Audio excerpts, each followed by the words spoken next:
Ever get that feeling like you're kind of living out a plan you didn't write? Oh, yeah. Like following someone else's directions. Mm-hmm. That's kind of what we're diving into today. Okay. Akashic Records. Yeah. This whole idea of like a soul blueprint. Right. And we've got Christopher's actual reading to unpack. Wow.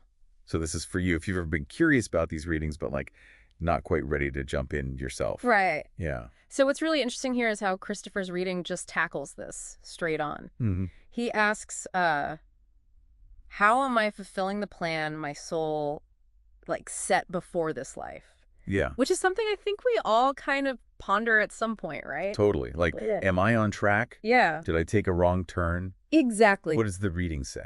Well, the answer is kind of surprisingly simple. Okay. Like, even liberating. Okay. It's all about the journey in itself being the fulfillment. Even the doubts. Oh, wow. The stumbles, That's all part of it. that's all part of the plan. There's no wrong path. Not really. It's like knowing your road trip ends in California, Right. but getting to choose like the scenic route, Yep. the detours, Yeah. the little quirky roadside attractions along the way. Exactly. It's not about like a rigid itinerary. Right. It's about, free will Okay. within a framework. Uh-huh. Christopher's reading describes it as like a dance. Oh. This interplay of like predestined purpose and the choices we make every day. I like that visual. Yeah. Okay, but what about when that dance feels more like a stumble? Like when self-doubt creeps in? Right. I think that's where a lot of people who are maybe thinking about getting a reading get stuck. Yeah, for sure. What does the reading say about that? Well, it suggests shifting your focus like away from the worry in your head Okay. and like tuning into your body, noticing what brings a sense of joy, lightness, ease. So it's like if a path feels heavy or constricting, maybe it's a sign to kind of reassess. Exactly. Try a different step. I know for me, when something is right, there's this like energetic click. Yeah. My whole being says yes. That's it. Yeah. That click, that's the language of the soul, Totally. And learning to recognize it is key. Makes sense. Now, Christopher also had a question I think a lot of us, especially empaths, can relate to. Okay. How to deal with the constant negativity on social media. Oh, that's a big one. It is. Especially for someone sensitive to all those energies. Oh, absolutely. Yeah. The reading really emphasizes the importance of boundaries. Okay. It reminds us that each soul is on its own unique journey. Right. And it's not our responsibility to carry the weight of the world's suffering. So it's about focusing on our own inner work, our own sphere of influence, Right. rather than getting sucked into that vortex of negativity. Exactly. It's not about ignoring the world's problems, Right. but recognizing that true positive change Yeah. often starts within, the reading even suggests that focusing on creating peace in our own lives can actually have ripple effects, Wow. contributing to healing in conflict areas. I love that idea. Yeah, That inner peace isn't selfish, it's a contribution. totally.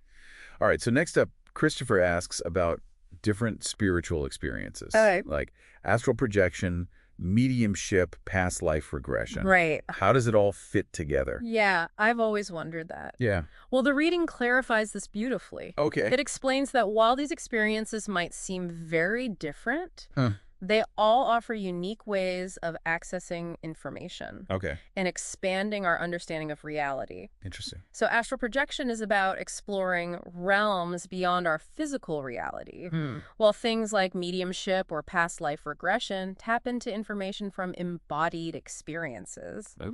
The soul's journey through different lifetimes. So it's like the difference between venturing into entirely new dream worlds versus exploring the landscapes and memories within our own personal dream history. That's a great analogy. Yeah. And it leads us to the ultimate question. Okay. What is a soul's purpose? Right.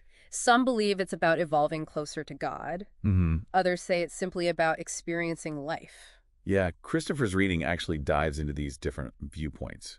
It does. I'm on the edge of my seat. Yeah. What's the big reveal? Well, the reading offers a really intriguing perspective. Okay. It kind of redefines the concept of experience. Okay. It suggests that every moment, Mm-hmm. whether it feels mundane or profoundly life-altering, Good job. contributes to our soul's growth. So it's not about judging experiences as good or bad, Right.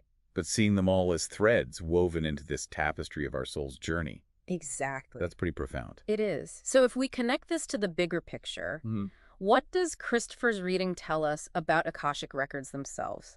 For those listening who are curious, but maybe a little hesitant, what stands out?